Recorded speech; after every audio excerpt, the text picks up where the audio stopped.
Hey guys, welcome to the channel. This is Foil Blade talking, and today we're going to discuss a Kilo 141 / MP5 loadout. Let's go check it out, and I'll show y'all how it goes. So go ahead and go to the Kilo first. You're going to want to put monolithic suppressor on there, like always. It gives you sound suppression and damage range. Damage range is super important because it gives you a few feet where it takes one less bullet to kill than it does. It keeps the damage range long, and that's always important. And sound suppression is even more important because that is going to keep you off the map.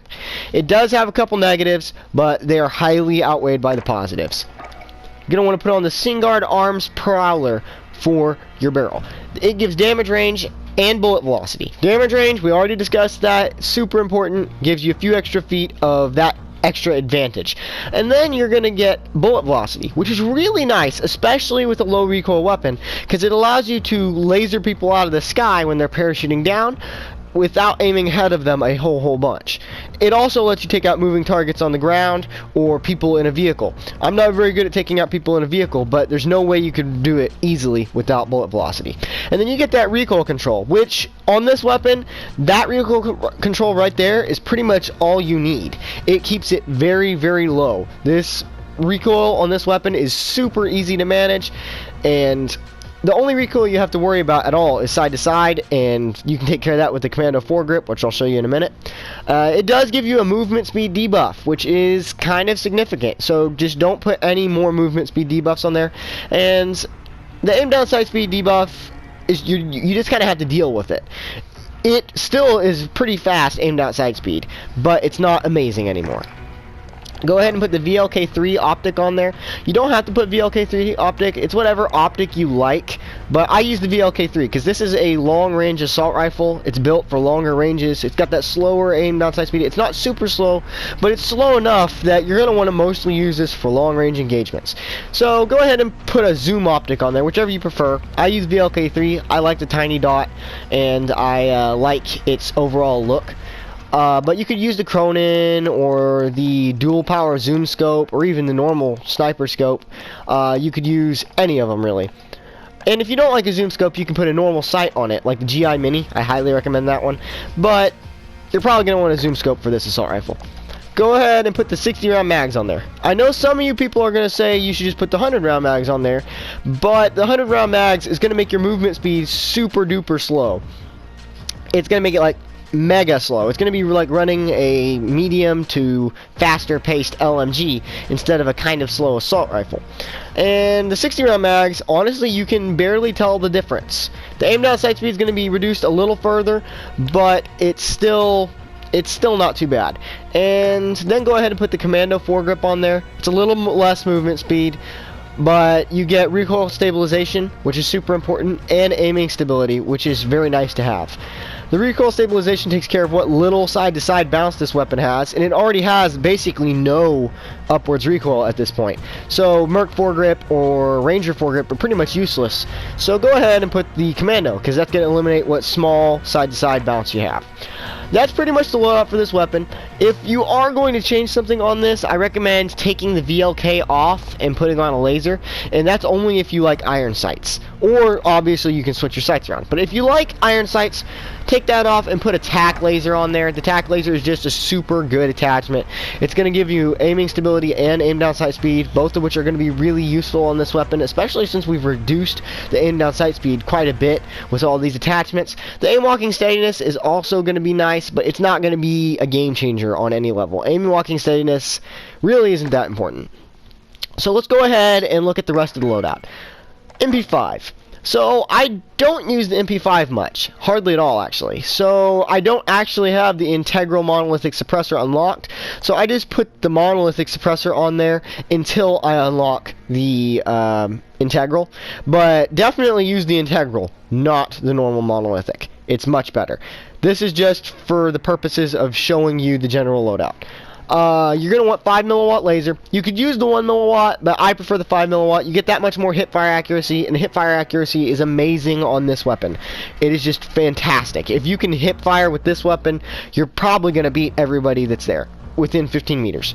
The only thing that's going to beat you is going to be like a Dragon's Breath R9, which not a lot of people use because it's not very useful in any situations other than ultra close range. Merc foregrip, that's going to further increase your hipfire accuracy.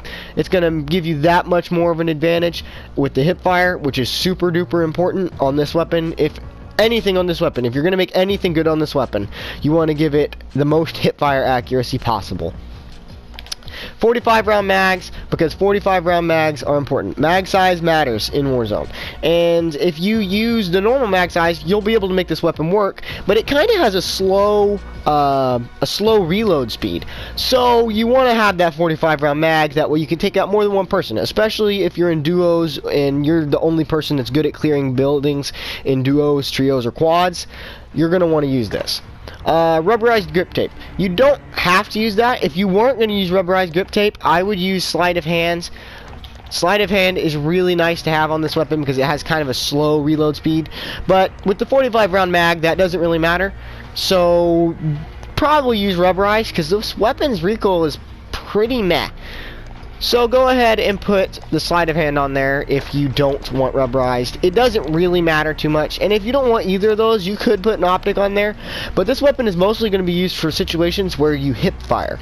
So it's kind of up to you there, but I recommend rubberized or sleight of hand if you're going to pick one.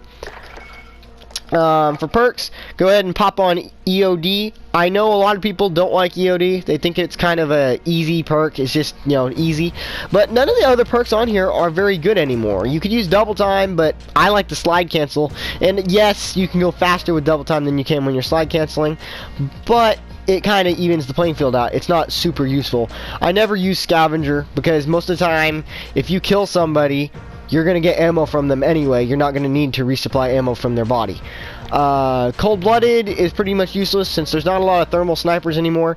And kill chain and quick fix are really kind of meh perks for Warzone. They're great in multiplayer, especially kill chain, but in Warzone they're pretty useless. I don't actually use overkill on this loadout. I use Ghost. I'm just using Overkill, that way I can have both weapons on here at the same time. So go ahead and use Ghost, not Overkill. And for the last one, I've been using Amped, because you're going to want to run your Kilo first. And the best thing to usually run with an assault rifle is a rocket launcher. So go ahead and grab a rocket launcher to go with that, and that amped is going to give you faster reload speed and faster weapon swap. And that, with the faster reload speed, you can just spam those rocket launchers. So if you have a munitions box, you can just, you know, pick up the munitions box, get 6 ammo on your rocket launcher, and just annihilate anything that's in your path. So on your first loadout, grab the Kilo. It's going to be the best choice. It's going to be the most versatile weapon. And grab a rocket launcher to go with it. On your second loadout, grab the MP5. And it doesn't matter which pistol, but grab a pistol and put fully loaded on it. Because then you're going to have full ammo for your MP5 just from picking up that second loadout. Then you can switch out the pistol for your Kilo and you'll still have that ammo. Super nice trick to use. I use it all the time. Then for your lethal, you can use more than just the Semtex. I've been using the Semtex, but the Thermite is probably equal to the Semtex just for different situations. The Thermite is better for actually sticking to a person, or for taking out a vehicle, or for taking out somebody that's sitting still or can't move very much. Semtex is better for clearing out rooms or finishing off already downed enemies so that they can't get rezzed. C4 is still useful for sitting somewhere and letting it explode, but honestly I would probably use proximity mine. You can toss them about the same distance now. You can still toss C4 a little further, but prox seems to be able to be tossed pretty far still. Molotov isn't super great, and frag grenade, if you can get the cook time down, is great.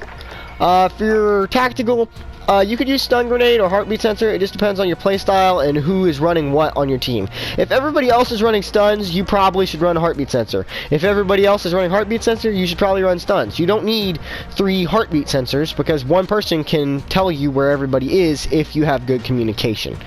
If you're running with randoms, probably go ahead and use heartbeat sensor because they're not going to be able to communicate with you very well. That's pretty much the loadout for this entire setup. You could change a couple little odds and ends. You could change your perks a little bit or a couple things on either of the weapons. But I highly recommend following this guideline. If you like this loadout, please like the video, leave a comment on anything you'd like to change, and if you have any ideas for future loadouts, please let me know. Tell me about it. Thanks for watching the video. Please give me some love. Subscribe to the channel. Thank you very much. Load up. Frag out.